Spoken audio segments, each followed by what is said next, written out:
Les cancers ORL sont les cancers qui touchent la tête et le cou, la bouche, la gorge. Donc ce sont les cancers de la cavité buccale, de l'oropharynx, de l'hypopharynx, de larynx, mais aussi des cancers plus rares qui vont toucher les sinus et les cancers des glandes salivaires. Le cancer le plus fréquent au niveau ORL s'appelle le carcinome épidermoïde.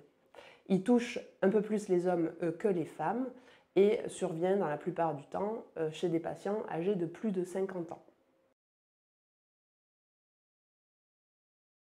Donc les cancers ORL sont reliés à deux grands facteurs de risque que sont le tabac et l'alcool. Les patients qui sont fumeurs quotidiens et buveurs quotidiens ont un risque qui est démultiplié de développer un cancer de la gorge ou de la cavité buccale. Un autre facteur de risque qui augmente aujourd'hui, notamment chez les sujets plus jeunes, est l'HPV, le papillomavirus humain, qui est aussi responsable du cancer du col de l'utérus. Ce virus va être responsable des cancers de l'oropharynx, c'est-à-dire des cancers de l'amygdale ou de la base de la langue.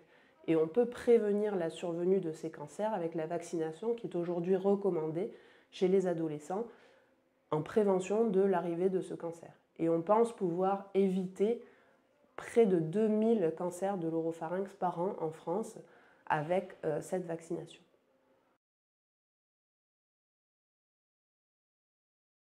Les signes qui doivent alerter sur la possibilité d'un cancer ORL sont des symptômes au niveau de la sphère ORL qui vont perdurer pendant plus de 3 semaines.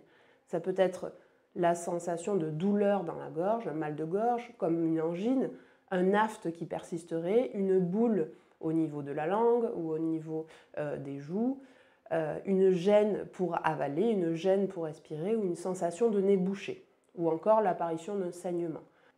En cas d'apparition d'un de ces symptômes qui durent plus de 3 semaines, il faut s'alerter et consulter auprès de votre généraliste qui peut vous référer auprès d'un ORL pour faire un examen clinique pour éliminer ce type de maladie.